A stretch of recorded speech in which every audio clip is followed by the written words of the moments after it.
지난 시간에는 우리가 부흥에 있어서 영적 공격들이 다가오는데, 그 첫 번째 시간으로 악한 대적인 사탄이 공동체의 내부에 갈등을 일으키고 분열을 일으키려 한다는 것에 대해서 살펴보았습니다.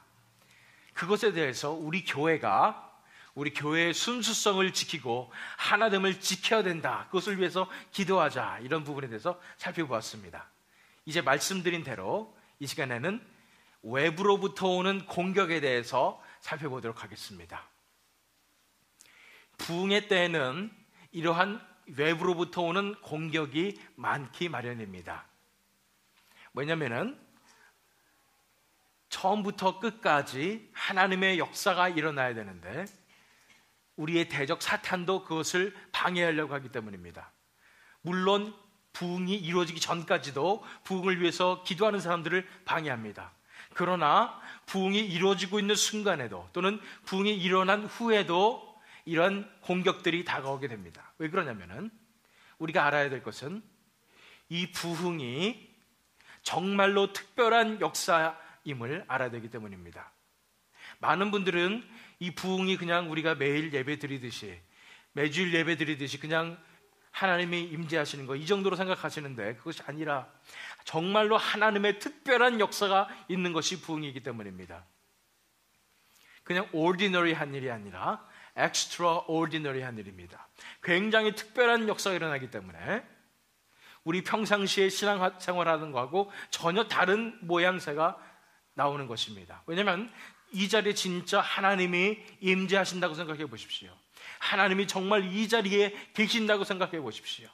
그때 우리는 하나님 앞에 다 엎드려져서 회개하게 될 것입니다. 가슴을 치면서 우리의 죄인됨을 고백할 것입니다. 그리고 하나님의 임재 앞에 우리가 무너지게 될 것입니다. 그런데 그런 일들이 정말로 벌어지는 것이 부흥이기 때문에 이것을 이해하지 못하는 사람들, 특별히 교계 내에서도 이 부흥에 대해서 제대로 이해하지 못하는 사람들은 정말 이상한 일이다라고 생각하면서 공격을 하게 되는 것입니다. 그래서 18세기에 있었던, 미국에 있었던 대각성 운동의 때에도 분명히 이러한 영적 공격들이 있었습니다. 사람들이 비방했습니다. 이것은 정말로 하나님의 역사가 아니다, 이것은 마귀의 역사다, 이렇게 얘기하는 사람들도 있었습니다. 19세기, 20세기에 있었던 웨일즈 지방에 있었던 부흥에서도 마찬가지 일이 있었습니다. 사람들이 이것이 진짜 하나님의 역사가 아니다 이러면서 하나님은 이런 일을 하실 분이 아니다, 이렇게 얘기했던 것입니다. 그렇기 때문에 부흥을 위해서 기도할 때, 또는 부흥의 역사가 일어날 때 많은 공격들을 받게 되게 되어 있습니다. 그런데 우리가 먼저 가져야 될 사실은 이 부흥이 정말로 하나님의 말씀 안에서 분명히 말씀이 증거하고 있는 일이라는 것을 우리는 알아야 됩니다. 또한 교회의 역사가 증거하고 있습니다. 하나님께서는 가장 어두운 때에, 가장 필요한 그 때에 강권적으로 부흥의 역사를 교회들에게, 세상에 보내시는 것입니다. 왜냐하면 하나님께서 자신의 살아계심과 그 영광을 교회들에게, 또 이 세상에 나타내는 것이 바로 부흥이기 때문입니다. 그런 특별한 역사를 우리가 준비하고 있기 때문에 역시 어려운 그런 영적 공격과 외부의 공격을 경험하게 되게 되어 있습니다. 그렇기 때문에 이 시간에는 부흥 5번째 시간으로 외부 공격이라는 제목을 가지고 본문 말씀인 느헤미야 6장 1절로 14절 말씀을 통해서 하나님께서 저와 여러분에게 주실 말씀을, 어떻게 이런 외부 공격이 우리에게 다가오게 되는지, 그것에 대한 우리의 대책이 무엇인지, 어떻게 이것을 다 이겨낼 수 있는지에 대해서 함께 살펴보는 시간 갖도록 하겠습니다. 이 본문 말씀 느헤미야 6장입니다. 벌써 우리가 성벽이 반 이상 지어졌다는 것을 알고 있었습니다. 그리고 내부에 갈등이 일어났습니다. 그런데도 불구하고 성벽 짓는 재건의 역사는 점점 더 진행이 되었습니다. 진척이 되었어요. 1절 말씀 보니까, 6장 1절 말씀 보니까 산발락과 도비야와 아라비아 사람 게셈과 그 나머지 우리의 원수들이 내가 성벽을 건축하여 허물어진 틈을 남기지 아니하였다 함을 들었는데 그때는 내가 아직 성문에 문짝을 달지 못한 때였더라. 성벽이 건축이 되어가지고 허물어진 틈이 이제 남기지 않아졌어요. 이제 다 성벽이 다 연결이 되었다는 얘기예요. 벌써 이만큼 공사가 되었습니다. 단지 남은 것은 이제 성문의 문짝을 아직 달지 못한 그런 상황이었다는 것입니다.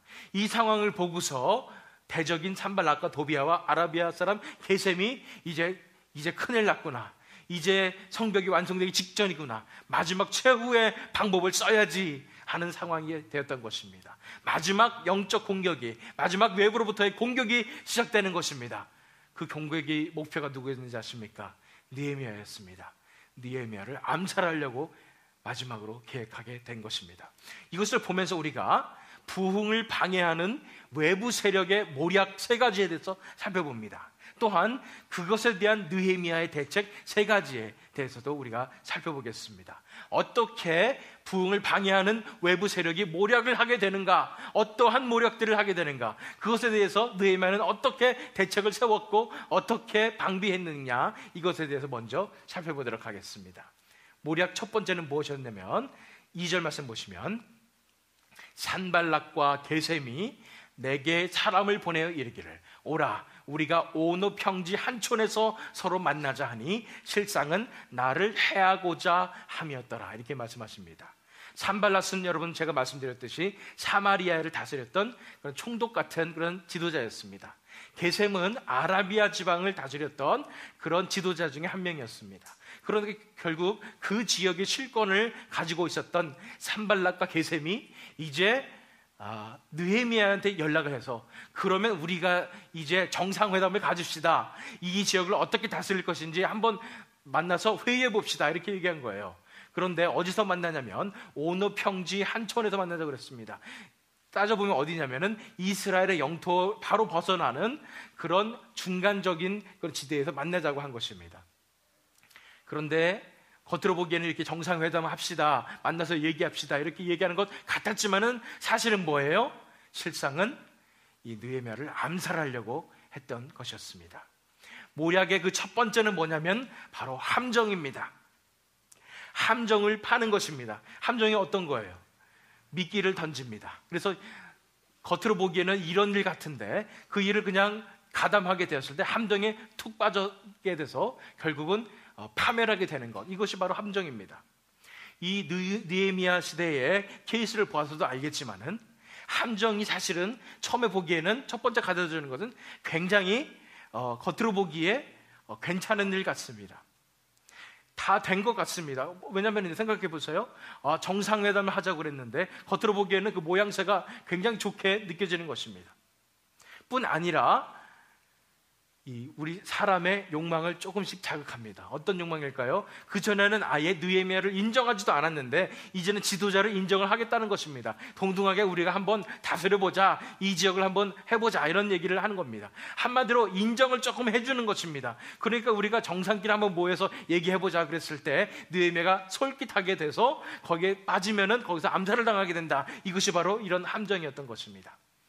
우리가 이제 부흥의 역사를 위해서 나아갈 때도 우리에게 함정이 있을 수 있습니다. 겉으로 보기에는 모양새가 굉장히 좋을 수도 있습니다.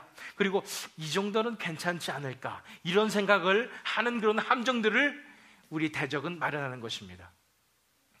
목회자님들이 많이 무너지는 것을 보게 됩니다. 가슴이 아파요.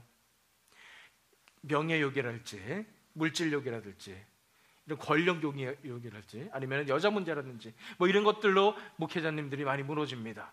처음부터 그렇게 확 무너지는 건 생각하지 않습니다. 함정을 파는 것입니다. 악한 세력이 함정을 파요. 이 정도는 괜찮겠지, 이 정도는 괜찮겠지 하는 그런 상황에서 베이스를 물었을 때, 미끼를 물었을 때 함정에 빠지게 되는 것입니다. 저한테도, 제가 목사지만은 저한테도 정말로 가장 깊숙한 곳에 있는 그 욕망들을 건드리려고 하는 것을 보게 됩니다.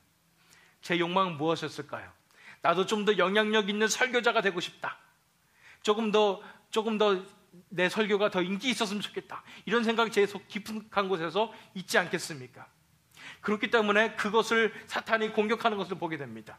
그래서 저는 매일매일 하나님 앞에 내려놓고, 하나님, 제 자신은 죽었습니다, 제 자신을 십자가에 못 박는 이런 일들을 하지 않으면은 이것이 쉽지가 않아요. 이런 함정에 빠지게 되는 것입니다. 자신을 나타내려고 하는 것입니다. 자신을 자꾸만 프로모트 하려고 하는 그런 유혹에 빠지게 된다는 것입니다.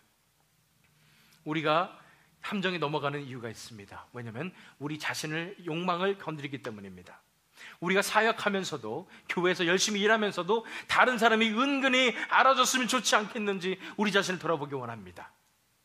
우리가 사역하면서도 내가 이 정도 했으니까 이런 역사가 일어나지 않을까, 이런, 또는 다른 사람으로부터 정말 훌륭한 사람이라는 그런 칭찬을 받고 싶은 그런 마음들이 있지 않는지 우리 자신을 돌아보기 원하는 것입니다. 우리가 다 내려놓아야 합니다. 우리 마음속에 있는 욕망들과 우리 자아의 욕심들을 다 내려놓고 십자가에 내 자신을 매일매일 못 박지 않으면 우리가 이런 함정에 빠질 수도 있다는 것을 우리가 알아야 합니다. 매일매일 십자가에 우리 자신을 못 박고 나아가야지 이 함정이 어떤 함정인지를 우리가 분별할 수 있는 것입니다. 이에 대해서 느헤미야는 어떻게 대책을 세웠는지 보시길 바랍니다. 3절 말씀 보세요. 내가 곧 그들에게 사자들을 보내어 이르기를 내가 이제 큰 역사를 하니 내려가지 못하겠노라. 어찌하여 역사를 중지하게 하고 너희에게로 내려가겠느냐 하매 느헤미야가 대답을 하는데요, 내가 지금 큰 역사를 하고 있습니다. 지금 그것보다 더 중요한 것이 있습니다. 내 자신을 알리고 내 자신이 인정받고 정상회담을 하고 이런 것이 중요한 것이 아닙니다. 지금 중요한 것은 바로 성벽을 세우는 일입니다. 난 지금 이 성벽이 세우는 일을 끝까지 하겠습니다. 이렇게 얘기를 한 거예요. 이 사람들 포기 안 하는데 4절에 보니까 그들이 4번이나 이같이 내게 사람을 보내되 나는 꼭같이 대답하였더니 그랬습니다. 4번이나 똑같이 이렇게 사람들을 보내서 모입시다 이렇게 얘기하는 거예요. 그러나 똑같이 이 느헤미야는 온 에너지를 성벽을 재건하는 일에 힘쓰겠다 얘기를 하는 것입니다. 성 밖으로 이끌어내서 이스라엘 영토 밖으로 이끌어내서 암살하려고 했는데 느헤미야는 선택을 했습니다. 그 함정의 모략 첫 번째인 함정에 대해서 어떻게 선택했냐면 성 밖으로 나가지 않는 선택을 한 것입니다. 그렇습니다. 성 안에 있었으면 안전한 것입니다. 그렇기 때문에 악한 세력이 성 밖으로 이끌어내려고 하는 것입니다. 이끌어 가서 암살하려고 했던 것입니다. 마찬가지입니다. 우리도 그렇습니다. 우리가 하나님 안에 있을 때는 안전합니다. 우리가 하나님께서 다스리시는 교회 안에 있을 때는 안전합니다. 하나님과의 관계 속에 있을 때는 안전합니다. 악한 세력은 우리를 그 안전한 성에서 끄집어내려고 합니다. 한 발짝만 나오라고 그러는 것입니다. 한 발짝만 나오면 내가 너에게 큰 축복을 주겠다 이렇게 얘기하는 겁니다. 함정입니다. 그 한 발짝을 내디딜 때 우리가 파멸의 길로 가게 되는 것입니다. 그러나 느헤미야는 성 밖으로 나가지 않았습니다. 느헤미야는 하나님과의 관계 속에 있었습니다. 그렇습니다. 우리가 악한 세력의 모략인 함정에 빠지지 않는 비결은 바로 성 밖으로 나가지 않는 것입니다. 하나님의 관계 안에 들어가는 것입니다. 그 속에서 우리가 거하는 것입니다. 하나님과의 관계 속에 있을 때 우리는 악한 영의 함정이 무엇인지를 보게 될 것입니다. 그 사람들이 어떻게 우리를 모략하는지를 보게 될 것입니다. 분별하게 될 것입니다. 그리고 담대하게 대처하게 될 것입니다. 첫 번째 모략이 함정이었는데 그것에 대해서 느헤미야는 성 밖으로 나가지 않았습니다. 두 번째 모략은 어떤 일이 있었냐면 그 뒤에 5절 말씀 보시기 바랍니다. 산발랏이 다섯 번째는 그 종자의 손에 봉하지 않은 편지를 들려내게 보냈는데 그랬습니다. 이제 4번이나 사람을 보냈는데 전혀 응하지 않으니까 다섯 번째는 편지를 하나 들려 보냈는데 문제는 봉하지 않았다는 것입니다. 이 편지의 내용에는 비밀스러운 내용이 들어있기 때문에 당연히 봉해야 되는데 봉하지 않았다는 말은 뭐냐면은 이것을 전해주는 사람도 다 읽고 이것을 사람들이 다 알기를 원하는 것입니다. 소문을 내기를 원하는 거예요. 뭐가 들어있었길래 6절에 보면 그 글에 이르기를 이방 중에도 소문이 있고 가스무도 말하기를 너와 유다 사람들이 모반하려 하여 성벽을 건축한다 하나니 내가 그 말과 같이 왕이 되려 하는도다. 그 편지에 뭐라고 써 있냐면은 네가 이렇게 하는 게 반역하려고 그러는 것인 거야. 유다 사람들과 함께 들고 일어나서 페르시아 제국을 반역하고 네가 왕이 되려고 하는 것이야. 이런 소문이 들립니다. 이런 얘기를 하는 것입니다. 여기서 참고로 가스무도 말하기를 했지만 이 가스무는 뭐냐면은 앞에 나온 게셈이라는 아라비아 사람이 게셈은 히브리어로 게셈이라고 부르지만 아라비아어는 가스무입니다. 비슷하죠? 게셈, 가스무. 그런 얘기입니다. 하여튼 게셈이 말하기를 너와 유다 사람들이 모압 나라하여 성벽을 건축한다. 성벽을 건축하는 것은 바로 페르시아 제국에 반기를 드는 것이고 반역하는 것이다. 이런 얘기를 소문을 들었다. 이런 얘기를 하는 거고요. 7절에 보니까 또 내가 선지자를 세워 예루살렘에서 너를 들어 선전하기를 유다의 왕이 있다 하게 하였으니 지금 이 말이 왕에게 들릴지라 그런즉 너는 이제 오라 함께 의논하자 하였기를 이렇게 얘기했습니다. 뿐 아니라 네가 선지자들을 다 내세워서 네가 이제 왕이 될 거라 이렇게 얘기를 한단 말이에요. 이 말이 분명히 페르시아 왕에게 들릴 거라는 얘기예요. 그럼 너는 반역자로 너는 처단될 거니까 협박하는 거죠. 분명히 이런 소문이 돌고 왕에게도 전달될 거고 사실은 내가 얘기할 거라 이거예요. 왕한테도 상소를 올릴 거란 말이에요. 그러니까 이제 와라. 이제 나오십시오. 이제 나와서 함께 회담을 합시다라고 협박을 하는 것입니다. 회담에 참가하지 않으면 당신은 이런 반역자가 될 것입니다라는 그런 협박을 하는 것입니다. 모략 두 번째는 모함이었습니다. 있지도 않은 사실이었어요. 느헤미야는 왕이 되고 싶은 생각도 없었습니다. 또 반역하는 것이 아니었습니다. 단지 유대 백성들을 보호하기 위해서 성벽을 짓고 싶었던 것인데 이 악한 세력들이 이런 거짓 소문을 퍼치고 이 느헤미야를 얽어매려고 반역자로 몰아가려고 했던 것이고 그걸 빌미로 해서 협박해서 나오게 했을 때 또 암살하려고 했던 것이었습니다. 이러한 모함은 굉장히 사실은 치명적인 모함입니다. 왜냐하면 느헤미야가 이렇게 성벽을 건축하러 돌아간 이유가 있습니다. 왜냐하면 그 전에 성벽을 건축하려고 했었거든요. 이스라엘 백성들이. 그랬는데 주위에 있는 사람들이 반대를 해서 왕에게 상소를 올렸어요. 이것은 반역입니다. 그러니까 허락하지 마시기 바랍니다. 그래서 반역이야? 그러면 중단해. 그래가지고 성벽 공사가 중단된 적이 있었습니다. 그만큼 무서운 것이었어요. 이런 모함은 굉장히 큰 모함이었는데 가장 치명적인 모함을 이 느헤미야에게 한 것입니다. 여러분들이 그런 모함을 당했을 때 어떤 생각이 들까요? 물론 억울한 생각이 들 것입니다. 그러나 그것보다 더 무서운 생각이 들 것입니다. 왜냐하면 방법이 없어요. 정말 왕에게 그 소리가 들어갔다가는 정말 반역자가 되고 목숨까지도 잃을 수 있는 그런 상황이 되었다는 것입니다. 이토록 악한 세력들이 우리를 모함할 때는 그러한 치명적인 것을 모함하게 됩니다. 우리가 잘 알아야 됩니다. 그런데 우리가 알아야 될 사실은 이런 모함이 있었을 때 우리가 그럼 큰일 났다 이제 두려워해가지고 어떡하지 이걸 해결해야 되는데 이건 내가 정말 억울하지만은 어떻게 해결해야 되는데 정치적으로 인간적으로 해결하려고 해서는 안 되는 것입니다. 그들이 원했던 것이 뭐예요? 그러니까 너희는 이제 오라 나에게 의논하자. 뭐예요? 이제 나와서 이제 풀어보라는 얘기예요. 이런 소리가 들리는데 당신은 이거 해명하지 않아도 되겠습니까? 이런 얘기를 하는 거예요. 우리가 인간적인 마음으로 보면 이런 모함이 생겼을 경우에 이런 오해가 생겼을 때 어떻게 합니까? 우리가 나가서 적극적으로 해명을 합니다. 아니 그게 아니고요. 설득을 합니다. 그래서 이게 아니니까 당신 잘 알아들어야 돼요. 이런 얘기를 하게 되는 것입니다. 그것을 바랐던 것입니다. 그러면서 해결하려고 내려갔을 때는 어떻게 됐을까요?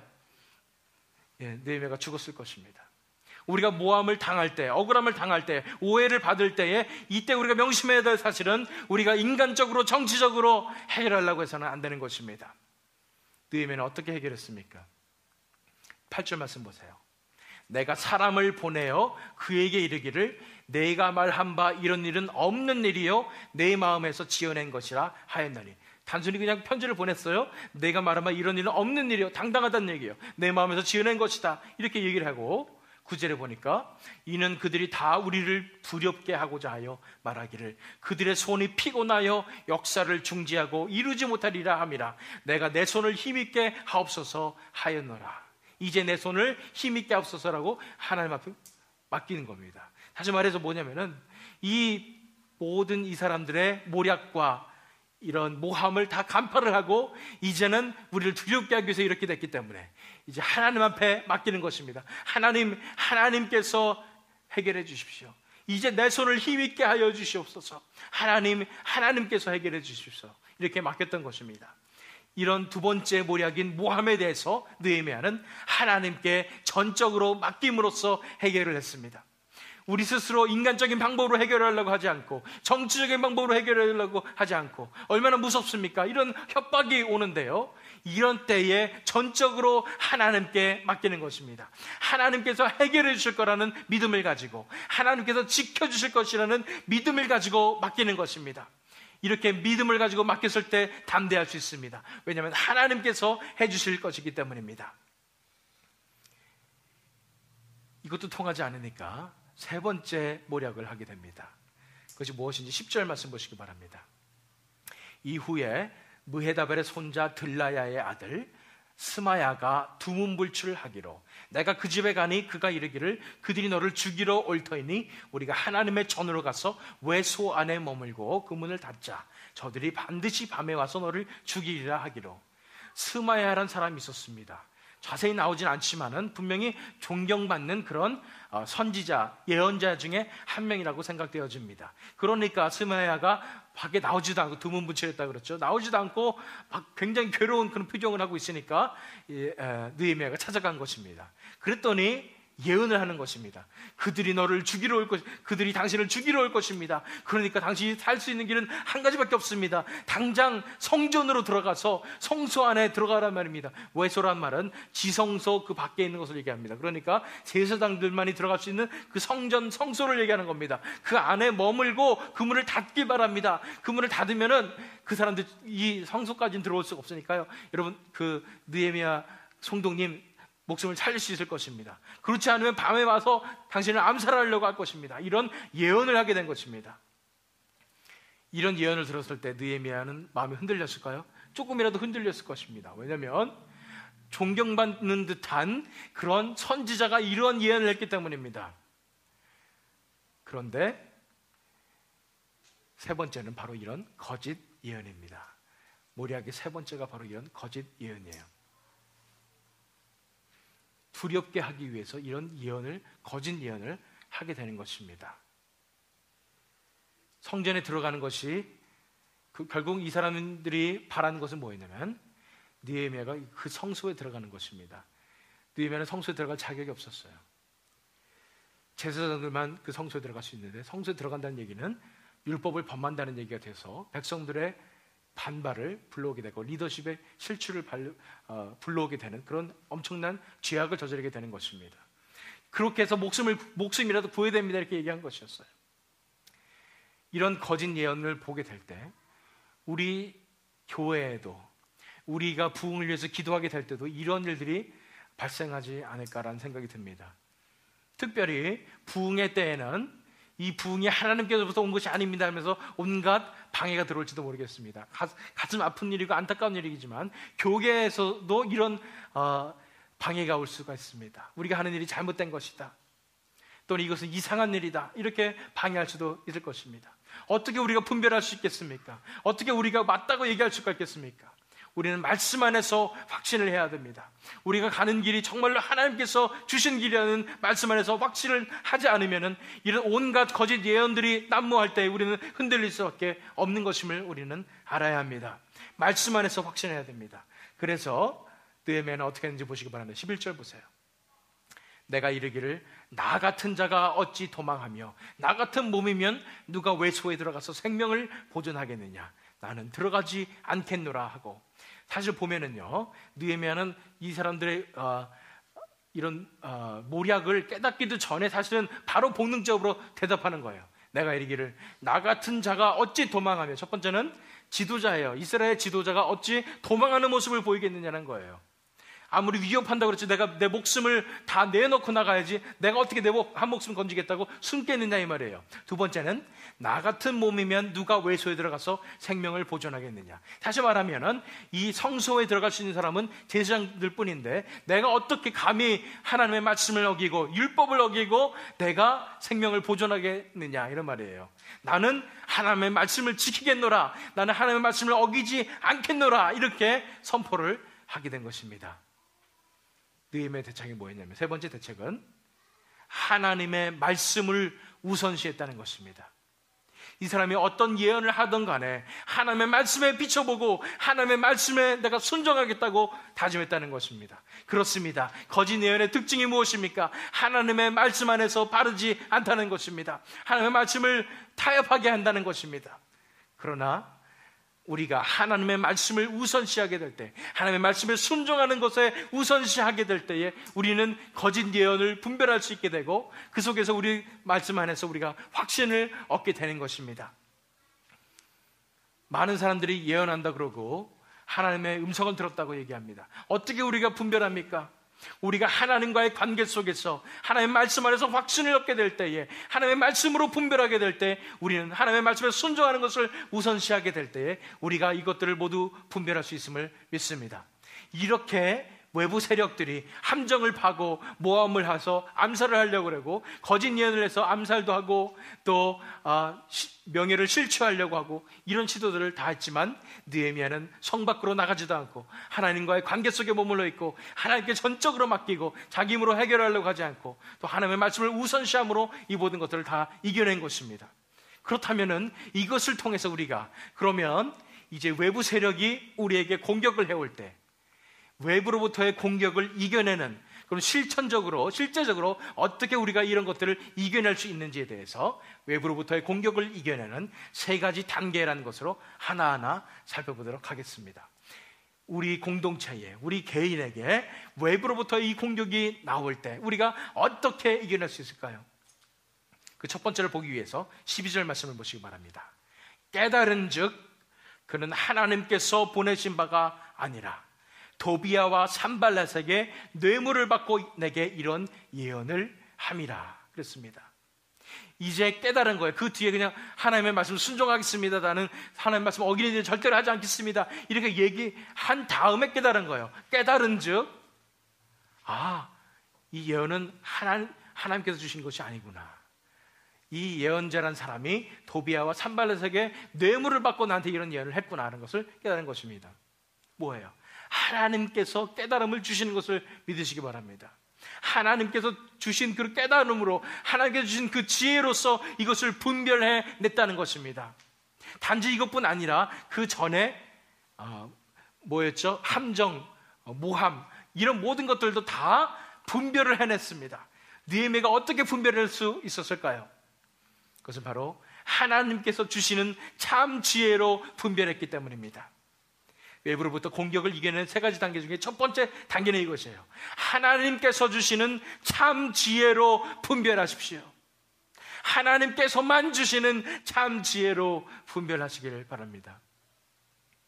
우리 인간의 지혜로는 도저히 분별할 수가 없습니다. 생각해 보세요. 이 대적들의 수가 얼마나 높은지 보세요.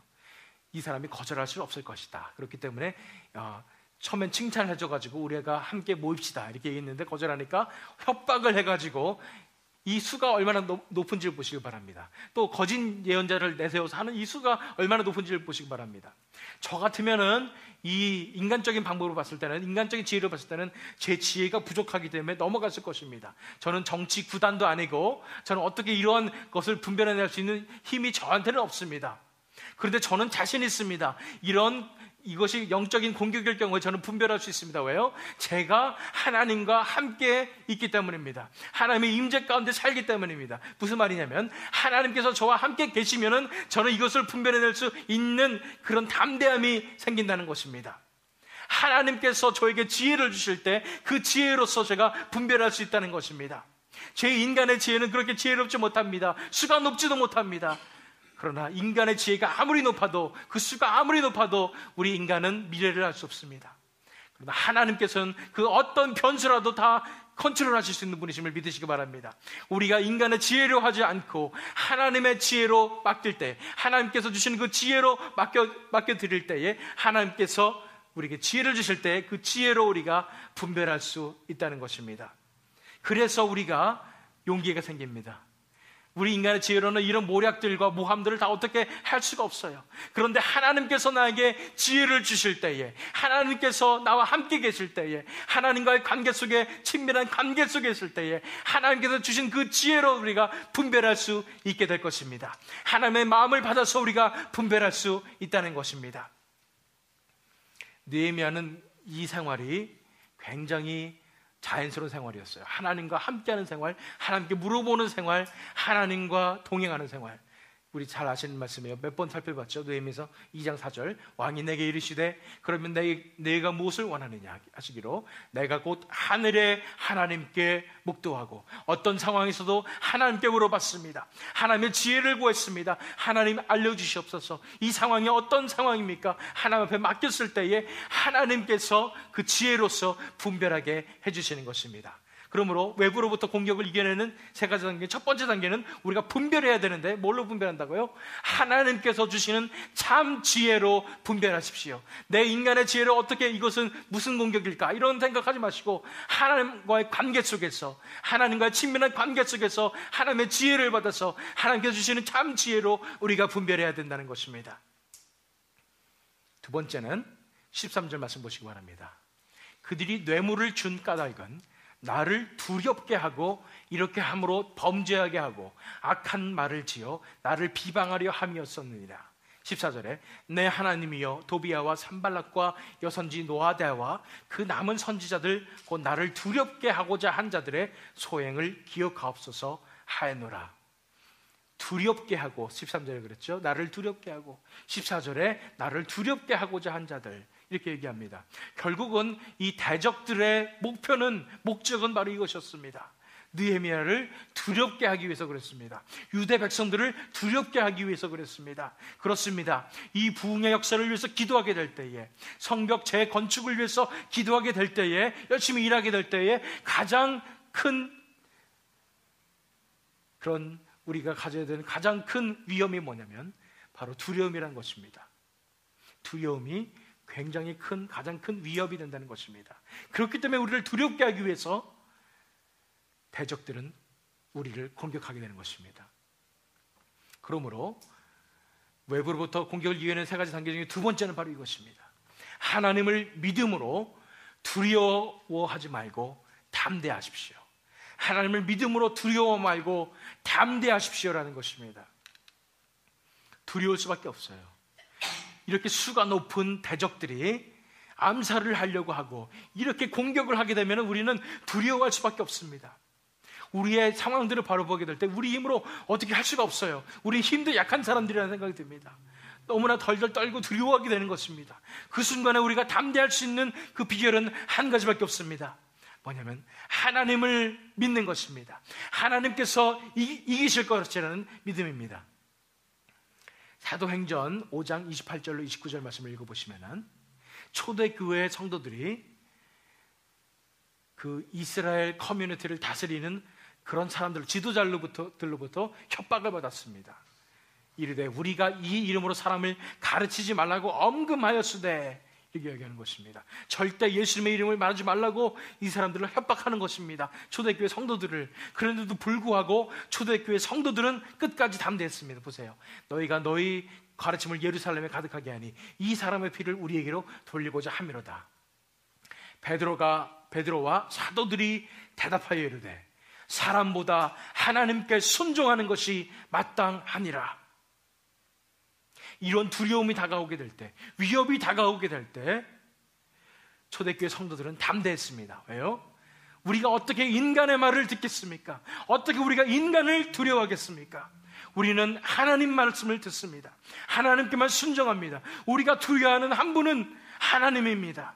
우리는 하나님을 두려워하겠습니다. 인간을 두려워하지 않습니다. 하나님을 두려워합니다. 이것이 바로 초대교회 성도들이 담대함을 지킬 수 있는 비결이었습니다. 마찬가지입니다. 우리의 영적 공격이 다가오게 될 때 우리는 두려움에 떨게 됩니다. 왜요? 우리가 인간을 두려워하기 때문입니다. 우리가 세상을 두려워하기 때문입니다.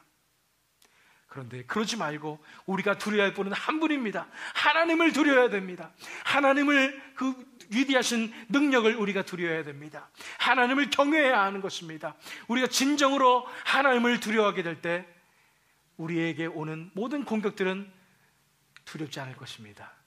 왜냐하면 하나님께서 살아계시기 때문입니다. 하나님께서 이 상황 속에서 지켜주시기 때문입니다. 하나님께서 역사하실 것이기 때문입니다. 그렇기 때문에 우리가 하나님을 믿었을 때에 진정으로 우리가 담대할 수 있는 것입니다. 그 두려운 하나님, 그 위대한 하나님이 바로 우리 편이 되시기 때문에, 우리가 함께 계시기 때문에 우리가 두려울 것이 없습니다.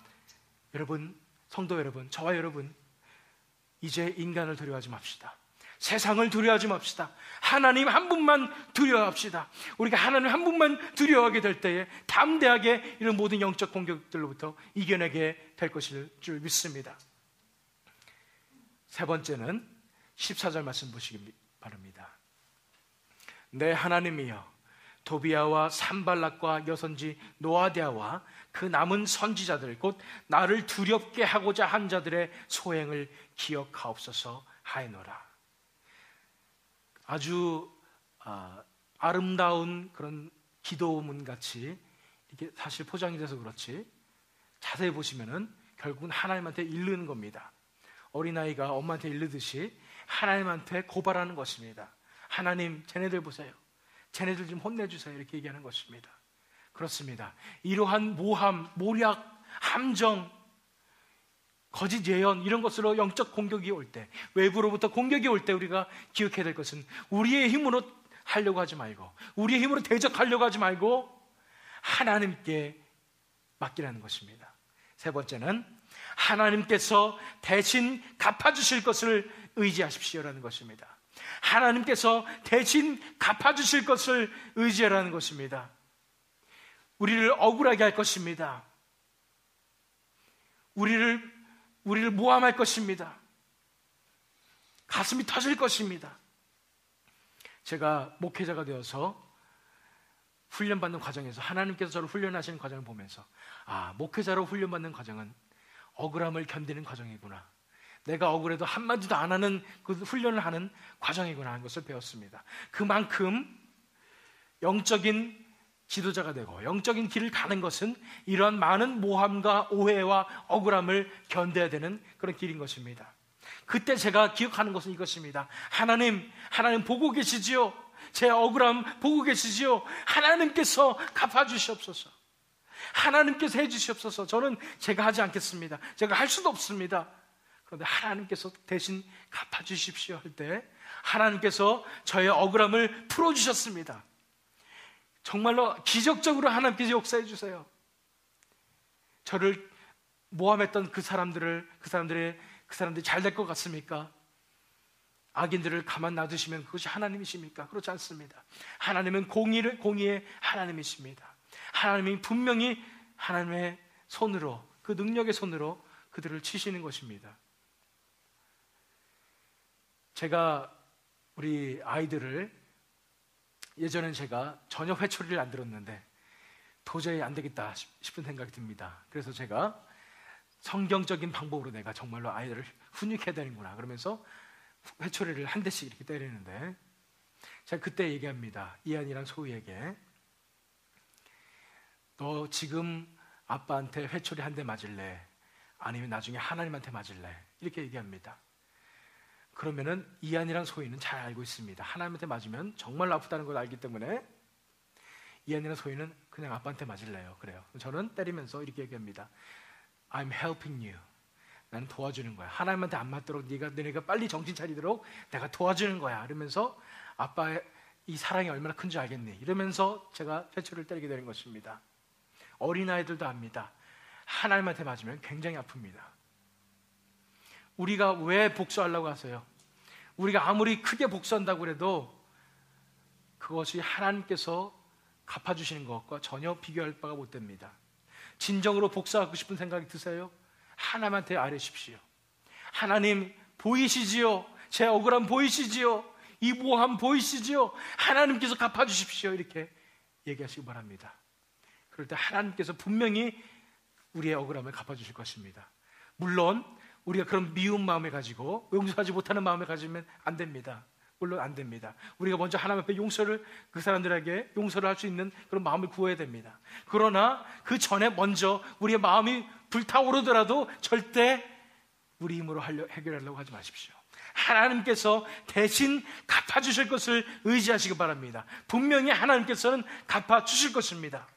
하나님의 때에 이루어주실 것입니다. 공의를 이루시는 분이 하나님이십니다. 사무엘상 26장 9절에서 10절 말씀 읽겠습니다. 전에도 이걸 읽은 적이 있는데요. 사울 왕이 다윗을 죽이려고 했을 때 다윗이 숨어 다니다가 결정적인 기회를 포착을 했었습니다. 이제 사울 왕을 죽일 수 있는 상황이 왔는데, 그때 아비새란 다윗의 부하가 죽이겠다고 얘기하는 겁니다. 그랬더니 다윗이 아비새에게 이르되 죽이지 말라. 누구든지 손을 들어 여호와의 기름 부은 자를 받은 자를 치면 죄가 없겠느냐 하고, 다윗이 또 이르되 여호와께서 살아계심을 두고 맹세하노니 여호와께서 그를 치시리니 혹은 죽을 날이 이르거나 또는 전장에 나가서 망하리라. 다윗은 무서운 분이었습니다. 자기 힘으로 하지 않겠다는 거예요. 하나님께 맡기겠다는 것입니다. 하나님께서 치실 것이라는 것입니다. 결국 사울왕은 이 다윗의 말대로 하나님께서 치시게 돼서 전쟁에 나가서 전사하게 되는 것입니다. 그래서 왕권이 다윗에게로 넘어오는 그런 사건이 일어나는 것입니다. 우리 힘으로 해결하려고 하지 마십시오. 이런 영적 공격들이 다가올 때 해명하려고 적극적으로 나서지 마시기 바랍니다. 하나님께서 대신 갚아주실 것을 의지하십시오. 하나님의 공의가 발휘될 것을 의지하십시오. 분명히 하나님은 공의의 하나님이시기 때문에 분명히 하나님께서 갚아주실 것입니다. 믿으시기 바랍니다. 다시 복습해볼까요? 외부로부터 공격이 다가올 때 첫 번째는 우리 인간적인 지혜로, 인간적인 방법으로, 정치적인 방법으로 하려고 하지 마시고 하나님께서 주시는 참 지혜로 분별할 때 우리가 영적 공격을 분별해낼 수 있습니다. 두 번째는 하나님을 믿음으로 두려워하지 말고, 그들이 우리를 두렵게 하려고 하는 것이기 때문에 그 인간적인 그런 사람들과 세상을 두려워하지 말고 하나님 한 분만 두려움으로 담대하게 이겨내라는 것입니다. 세 번째는 하나님께서 대신 갚아주실 것을 의지함으로 우리가 담대하게 나가야 되는 것입니다. 이럴 때 우리가 외부로부터의 공격을 이겨낼 수 있을 것입니다. 이제 마지막 초청의 말씀을 드립니다. 오늘의 초청의 말씀은 이것입니다. 우리 교회가 담대함으로 외부로부터 오는 모든 공격을 이겨내도록 간구하십시오라는 것입니다. 분명히 우리 교회가 하나님께서 원하시는 교회의 모습으로 만들어져 갈 때 사탄이 우리를 공격할 것입니다. 우리가 부흥을 위해서 기도하게 될 때에 우리를 공격하게 될 것입니다. 이런 공격들이 우리에게 다가오게 될 때 우리가 의기소침해져서 타협하려고 하는 것이 아니라 우리 교회가 담대함으로 이 공격을 이겨내도록 우리가 간구해야 된다는 것입니다. 14절 말씀 보세요. 내 하나님이여, 도비야와 산발랏이 음모를 꾸몄죠. 함정을 봤지요. 또 모함을 했지요. 또 거짓 예언을 하도록 했죠. 사주를 했죠. 여기 보면은 여선지 노아데아라는 사람이 나오는데 이 사람이 어떤 사람인지는 나오지 않습니다. 노아데아와 그 남은 선지자들, 어쨌든 거짓 예언을 한 이런 사람들도 하나님께서 기억하여 주십시오 이렇게 얘기하는 것입니다.